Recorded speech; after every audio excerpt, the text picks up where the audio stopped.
청취자 여러분, 안녕하십니까? 여기 4살의 어머니를 잃은 한 소년이 있습니다. 어머니의 얼굴도 품의 온기도 기억하지 못하는 아이였습니다. 가난은 지독했고 전쟁은 모든 것을 앗아갔습니다. 그런데 그 소년이 굶주리며 등사판을 밀어 학비를 벌더니 끝내 의사가 되었습니다.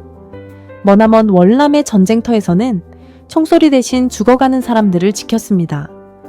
돈 한 푼 없는 노인의 배를 무료로 갈라 살려냈습니다. 그 노인은 한복을 곱게 차려입고 찾아와 담배 한 갑을 쥐어주고 달아났습니다. 그리고 세월이 흘러 그 소년의 아들이 아버지 앞에 섰습니다.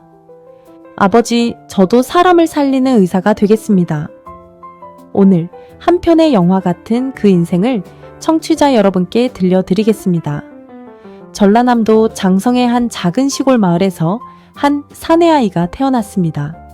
오늘 이야기의 주인공, 김영재 어르신이십니다. 어르신은 형제가 아주 많은 집안의 둘째 아들로 태어나셨습니다. 위로 형님이 계셨고 아래로 동생들이 줄줄이 태어났습니다. 그야말로 대가족이었지요. 청취자 여러분, 그 시절 시골 마을을 한번 떠올려 보십시오.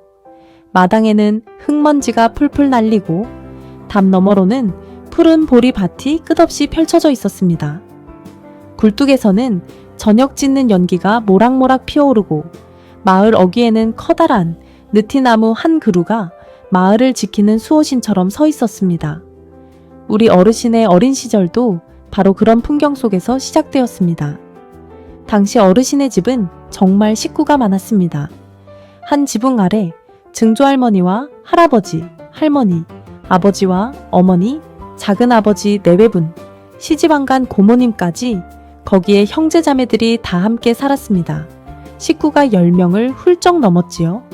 아침이 되면 큰 상에 빙 둘러앉아 밥을 먹었습니다.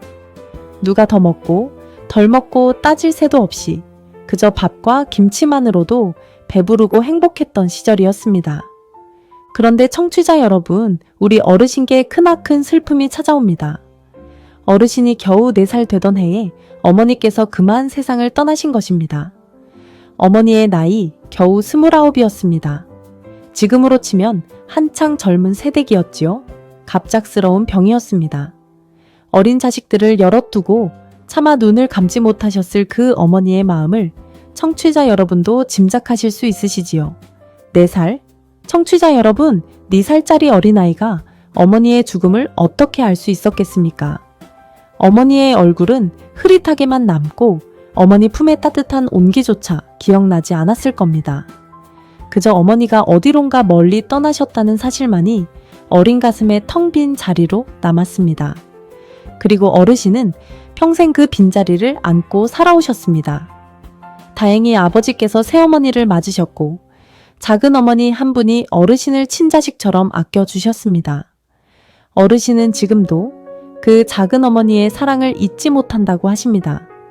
어머니의 빈자리를 채워준 그 사랑이 어르신께는 평생의 은혜로 남아있는 것입니다. 학교에 갈 나이가 되자 어르신은 마을 근처의 국민학교에 들어가셨습니다. 그런데 그때가 일제강점기의 끝 무렵이었습니다.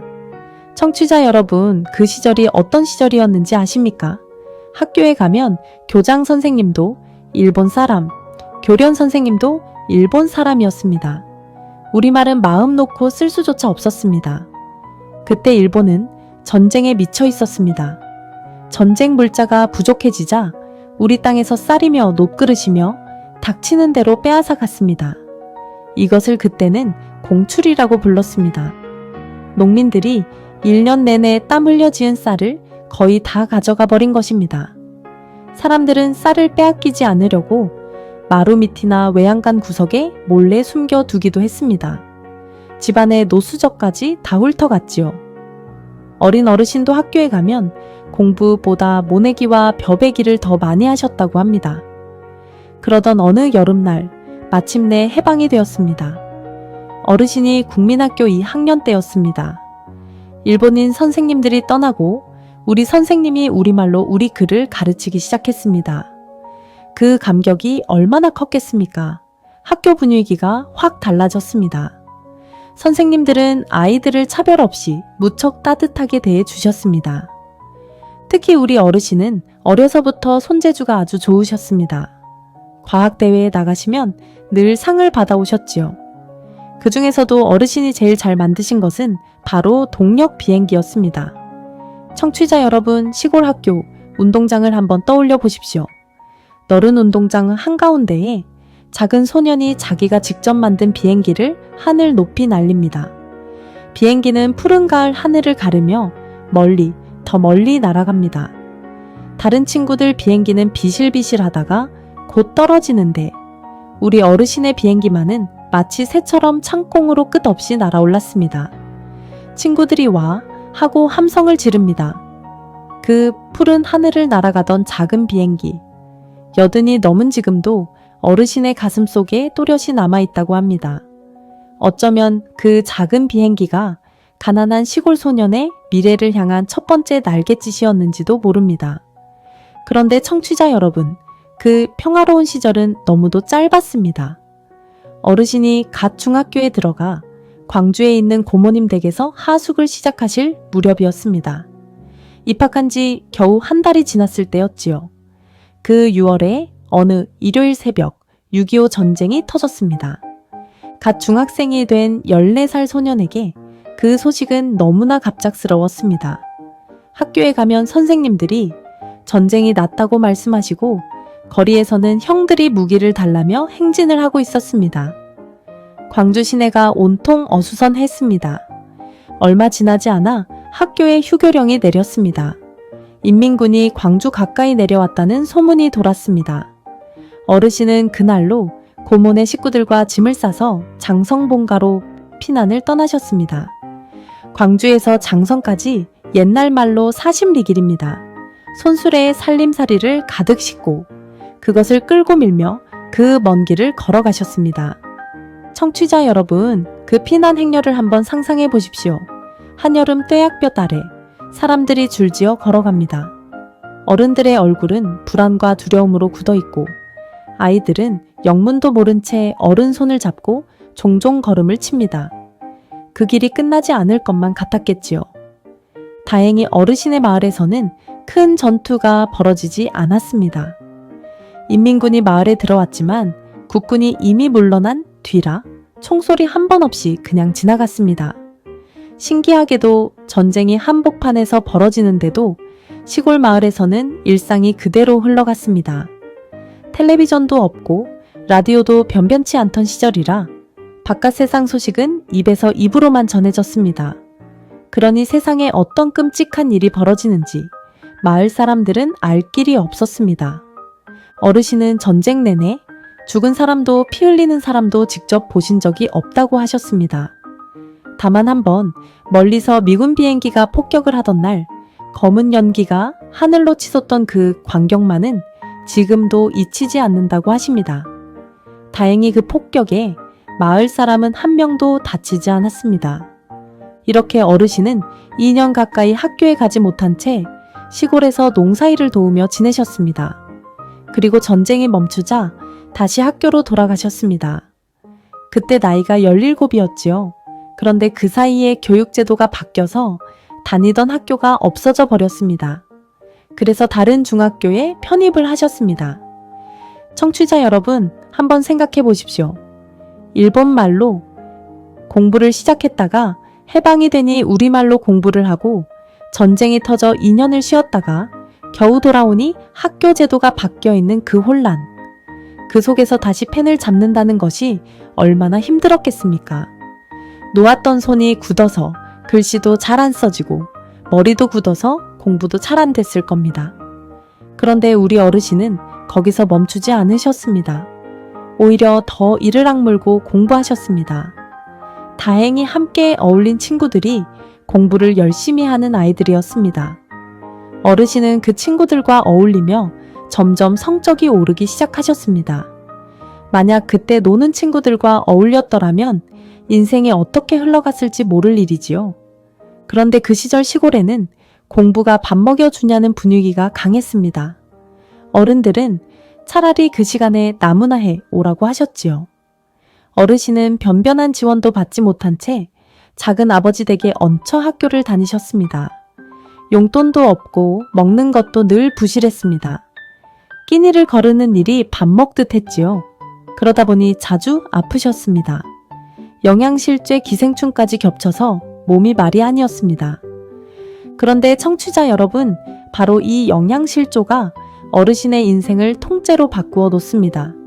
하루는 너무 아파서 의과대학 교수님께 진료를 받으러 가셨습니다. 흰 가운을 입은 의사 선생님이 자신을 찬찬히 진찰하며 친절하게 설명해 주는 모습. 그 모습을 보고 어린 마음에 나도 저런 사람이 되고 싶다는 꿈이 피어난 것입니다. 가난의 흔적인 영양실조가 도리어 의사라는 큰 꿈을 안겨준 셈입니다. 그날 이후 어르신은 반드시 의사가 되겠다고 굳게 마음먹으시고 더욱 열심히 공부하셨습니다. 그리고 마침내 전남대학교 의과대학에 합격하셨습니다. 청취자 여러분, 시골 소년이 의대에 붙었다는 소식이 마을에 퍼지자 온 동네가 들썩였습니다. 아이고, 그 집 둘째가 의사가 된다고? 어머니 일찍 여의고 그 고생을 하더니 결국 큰일을 해냈구먼. 동네 어른들의 칭찬이 온 마을에 자자했습니다. 그런데 청취자 여러분, 의대에 들어가면 다 해결될 줄 알았는데 그게 끝이 아니었습니다. 의대 등록금은 보통 대학보다 훨씬 비쌌습니다. 그 시절에는 우골탑이라는 말이 있을 정도였습니다. 우골탑이 무슨 말이냐 하면 소의 뼈로 탑을 쌓는다는 뜻입니다. 자식을 대학에 보내려고 시골 부모들이 집안의 소를 다 팔아 등록금을 댔다는 데서 나온 말입니다. 그만큼 대학 등록금이 비쌌다는 이야기이지요. 어르신의 집안 형편으로는 그 비싼 의대 등록금을 도저히 댈 수가 없었습니다. 그래서 어르신은 등록금을 직접 벌어서 다니기로 결심하셨습니다. 그 방법이 무엇이었을까요? 바로 등사판이라는 것으로 책을 만들어 파는 일이었습니다. 청취자 여러분, 등사판이라는 말 들어보셨지요? 옛날에는 복사기가 없으니까 무언가를 여러 장 베끼려면 등사판을 썼습니다. 얇은 기름 종이에 뾰족한 철필로 글씨를 또박또박 씁니다. 한 장 쓰는데 보통 1시간이 걸렸다고 합니다. 그러면 그 종이에 글자 모양대로 자잘한 구멍이 뚫립니다. 그 종이를 깔고 잉크 묻힌 롤러로 슥슥 밀면 잉크가 구멍으로 새어나와 글자가 찍히는 것입니다. 그렇게 한 장 한 장 책을 찍어냈습니다. 이게 보통 일이 아니었습니다. 의대 교과서 한 권을 만들려면 며칠 밤을 꼬박 세워야 했습니다. 종이는 외상으로 가져오고 책이 다 팔리면 그제야 빚을 갚았습니다. 약속한 날짜에 약속한 수량을 못 맞추면 신용이 떨어지니까 밤을 새우는 일이 예사였습니다. 어떤 때는 사흘 내내 잠 한숨 못 자고 등사판을 미셨다고 합니다. 청취자 여러분, 그 모습을 한번 그려보십시오.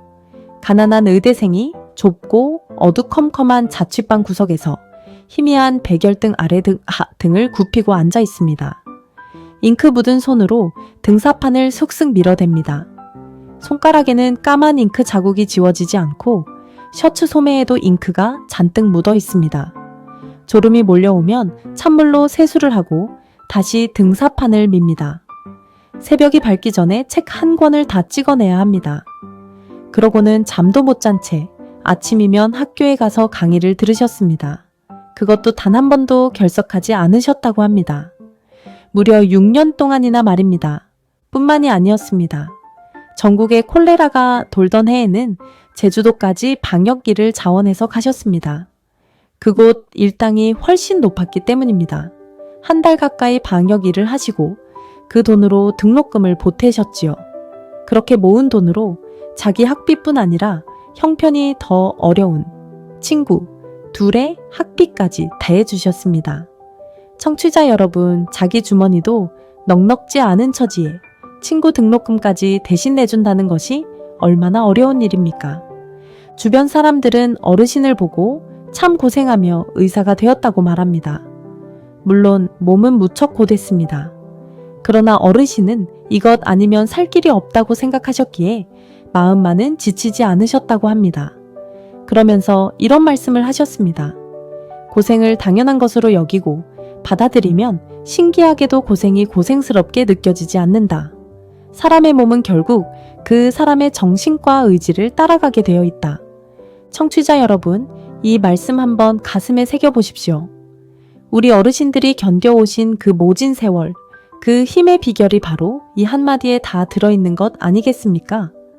대학 시절 어르신의 인생을 받쳐준 또 하나의 큰 기둥이 있었습니다. 바로 천주교 신앙입니다. 고된 대학 생활 속에서 마음 의지할 곳 하나쯤 있으면 좋겠다는 생각에 어르신은 성당을 찾아가셨습니다. 처음에는 아는 사람 하나 없어 분위기가 냉랭했지만 어르신은 포기하지 않고 매주 나가셨습니다. 그리고 마침내 세례를 받으셨지요. 어르신은 지금도 내 인생에서 가장 잘한 일이 천주교인이 된 것이라고, 이것이 내 인생의 가장 큰 행복이라고 말씀하십니다. 그리고 마침내 어르신은 의과대학을 졸업하셨습니다. 어머니를 일찍 여의고 일제의 수탈과 전쟁을 겪고 굶주리며 등사판을 밀어 학비를 마련하면서도 단 한 번 결석하지 않고 끝내 의사가 되신 것입니다. 청취자 여러분, 그 졸업식 날 어르신의 마음이 어떠하셨을까요?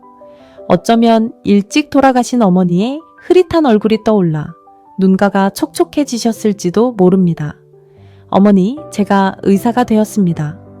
어머니, 보고 계십니까? 그 한마디를 마음속으로 외치며 어르신은 새로운 인생의 문턱을 넘으셨을 것입니다. 잠시 숨을 고르고 다음 이야기로 넘어가겠습니다. 그 전에 다시 한번 부탁을 드립니다. 청취자 여러분, 한 사람이 이렇게 굽이굽이 인생을 건너오는 동안 흘린 땀과 눈물이 얼마나 많았겠습니까?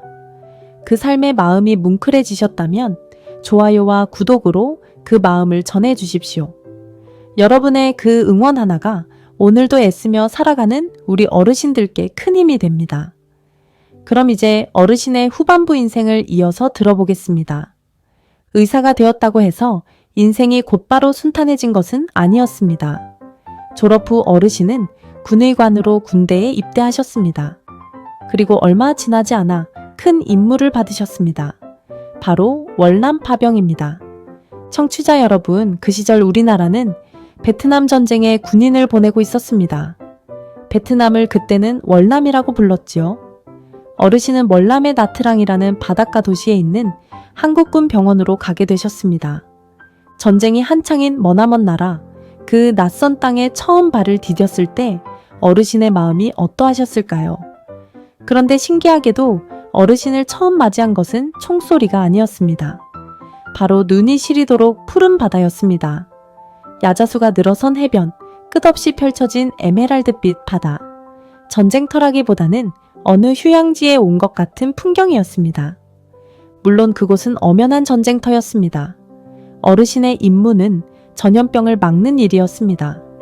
월남에 온 한국 군인들이 무사히 고국으로 돌아갈 수 있도록 검역을 하고 현지 마을을 돌며 예방주사를 놓고 소독을 하는 일이었지요. 어르신이 그때 쓰신 주사기만 해도 트럭 한 대 분량이 될 거라고 하셨습니다. 그런데 청취자 여러분, 여기 가슴 아픈 이야기가 하나 있습니다. 그 시절 우리 한국은 물자가 너무 부족해서 한 번 쓴 주사기를 뜨거운 물에 팔팔 끓여 소독한 다음 다시 썼습니다. 그런데 바로 옆 미군 병원은 어땠는지 아십니까? 물자가 넉넉하니 주사기를 한 번 쓰고는 그냥 휙 버려버렸습니다. 어르신은 그 광경을 보며 저 주사기를 우리 한국에 가져갈 수만 있다면 얼마나 좋을까 하고 속으로 한탄하셨다고 합니다. 청취자 여러분, 우리가 지금 누리는 이 풍요는 그냥 얻어진 것이 아닙니다. 그 시절 우리 어른들이 미군이 버리는 주사기 하나까지 아까워하시며 한 푼이라도 아끼려 애쓰신 그 마음들이 모이고 또 모여서 오늘의 대한민국을 만든 것입니다. 월남 사람들은 우리 한국 군의관을 정말 좋아했습니다. 한국 군의관들의 의술이 뛰어났기 때문입니다. 마을을 돌며 예방주사를 놓고 약을 지어주다 보면 다른 마을 사람들까지 환자를 데리고 왔습니다. 우리 식구 좀 봐달라고 부탁하면 어르신은 정성껏 진료하시고 필요하면 병원에 입원까지 시켜주셨습니다. 말은 잘 안 통해도 사람의 마음이란 말 없이도 통하는 법이지요. 하루는 마을 촌장이, 한국 군의관들을 식사에 초대했습니다. 닭고기 볶음에 소불고기에 귀한 음식이라며 바나나 꽃으로 만든 나물까지 한 상 가득 차려놓고 환하게 웃으며 맞아주었습니다. 그런데 청취자 여러분, 한 가지 곤란한 일이 있었습니다. 그 나라에는 생선으로 만든 아주 독한 냄새의 간장이 있었는데 그 냄새가 어찌나 낯설던지 도저히 먹을 수가 없었다고 합니다. 마을 사람들은 이것이 우리가 최고로 치는 음식이라며 채소에도 고기에도 다 찍어 먹는데 한국에서 온 군의관들은 차마 입에 댈 수가 없었지요. 차려준 마음이 고마워 어떻게든 먹어보려 했지만 정말 한 입도 넘기지 못하셨답니다. 그래도 그 마을 사람들의 따뜻한 마음만은 어르신이 평생 잊지 못하신다고 합니다. 그런가 하면 무서운 일도 있었습니다. 어느 날 한 부대 지역에서 정체를 알 수 없는 전염병이 돌기 시작했습니다. 환자들은 몸이 누렇게 뜨고 열이 나다가 며칠 만에 목숨을 잃었습니다. 어르신의 병원에서도 환자가 연달아 3명이나 세상을 떠났습니다. 도대체 무슨 병인지 알 수가 없었지요. 한참 뒤에야 겨우 병명이 밝혀졌는데 그러자 이번에는 감염된 환자 수십 명이 한꺼번에 병원으로 몰려들었습니다. 청취자 여러분, 그 광경을 한번 상상해 보십시오. 트럭에서 환자들이 줄줄이 내리고 의사와 간호사들이 정신없이 환자를 받습니다.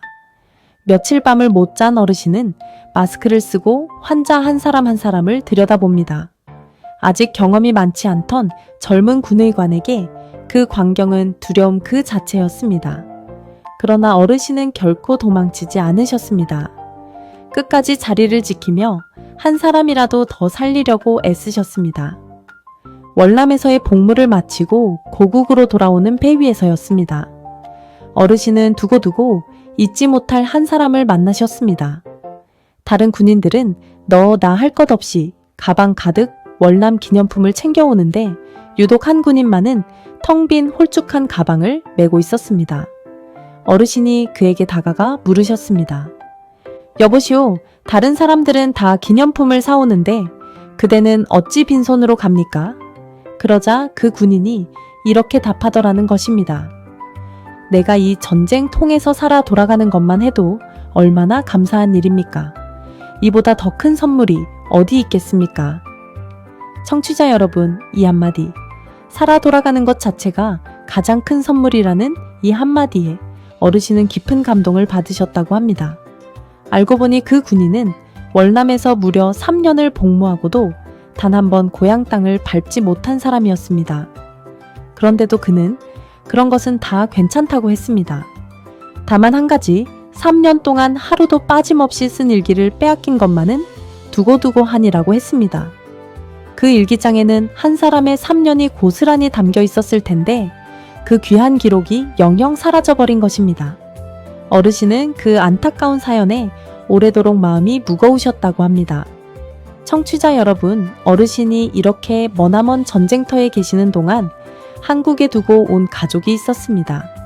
어르신은 군대에 가시기 전 광주의 한 성당에서 결혼식을 올리셨습니다. 신부는 신앙심이 아주 깊은 여인이었지요. 어르신은 평생 공부와 일에만 매달려 사시느라 연애에는 아무 관심이 없으셨답니다. 그러다 친구의 소개로 그 여인을 만나 단 한 번의 만남으로 결혼을 결심하셨습니다. 어떻게 그럴 수 있었냐고요? 신앙심이 깊다는 그 한 가지만으로 그 사람의 모든 것을 믿을 수 있었기 때문이라고 하셨습니다. 가진 것 하나 없이 그야말로 맨몸으로 시작한 결혼이었습니다. 광주의 철길 옆 작은 새방에 신혼살림을 차리셨지요. 그리고 얼마 지나 딸과 아들이 태어났습니다.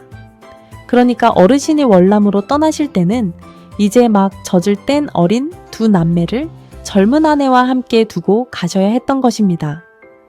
청취자 여러분, 그 아버지의 마음이 어떠하셨을까요? 어린 자식들과 젊은 아내를 철길 옆 단칸방에 두고 머나먼 전쟁터로 떠나는 아버지의 마음. 매일 밤 잠자리에 누우면 아이들 얼굴이 어른거리고 아내 모습이 떠올라 잠을 이루지 못하셨을 겁니다. 그 사이 아이들은 아버지 없이 무럭무럭 자랐습니다. 군 복무를 마치고 나와 어르신은 본격적으로 의사의 길을 걷기 시작하셨습니다. 여러 병원을 거치며 환자를 돌보셨는데 그 시절에는 의사가 워낙 부족해서 한 사람이 외과, 내과, 피부과를 두루 봐야 했습니다. 그러다 어르신은 순천의 한 가톨릭 병원으로 자리를 옮기셨습니다. 처음에는 의사 몇 명이 하루에 환자 수십 명을 보는 작은 의원에 불과했지요. 가난한 사람은 무료로, 형편이 되는 사람은 유료로 진료하면서 어렵게 운영되던 곳이었습니다. 어르신은 이곳에서 무려 6년을 일하시며 병원을 거의 새로 만들다시피 하셨습니다. 작은 의원을 종합병원급으로 키우고 응급실을 만들고 건물을 늘리셨지요. 지금 그 큰 병원의 뿌리에는 우리 어르신의 땀이 깊이 배어 있는 것입니다. 그런데 청취자 여러분, 그 무리한 일 끝에 어르신의 건강에 빨간불이 켜졌습니다. 원인 모를 염증이 찾아온 것입니다. 열이 나고 한기가 들고 백혈구 수치가 정상의 5배까지 치솟았습니다. 콩팥에는 돌이 생겨 수술까지 받으셨고 얼굴에 마비가 와서 한 달을 고생하기도 하셨습니다.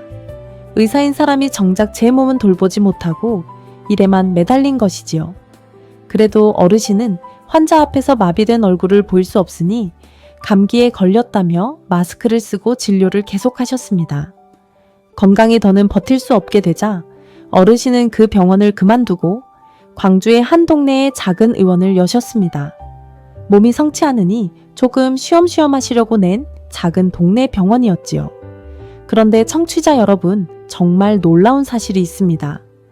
그때 문을 연 그 작은 의원이 지금까지 40년이 훌쩍 넘도록 한자리에서 계속 운영되고 있다는 것입니다. 문짝 하나, 의자 하나, 심지어 선풍기 하나까지도 처음 그대로라고 합니다. 청취자 여러분, 한번 그려보십시오. 40년 넘은 낡은 선풍기가 아직도 돌아가는 작은 동네 의원. 그 의원의 의사 선생님은 이제 80노인이 되셨지만 여전히 아침마다 흰 가운을 걸치고 환자를 맞으십니다. 처음 문을 열 때 갓난아기로 진료받던 아이가 이제는 어른이 되어 제 자식을 데리고 옵니다. 그 자식이 또 자라 손자를 데리고 옵니다. 3대가 한 의사 선생님께 한 병원에서 진료를 받는 셈이지요. 어르신께는 평생 마음에 새긴 좌우명이 하나 있습니다. 널리 인술을 베풀라는 뜻의 박씨인술이라는 글귀입니다. 사돈어른이 직접 써주신 그 글귀가 30년 넘도록 병원 입구에 걸려 있습니다. 어르신은 출근하실 때마다 그 글귀를 가슴에 새기며 하루를 시작하십니다. 이 박씨인술의 마음은 그저 글귀로 끝나지 않았습니다. 어르신은 실제로 그 마음 그대로 살아오셨습니다. 한 번은 한밤중에 노인 한 분이 배가 너무 아프다며 병원 문을 두드렸습니다.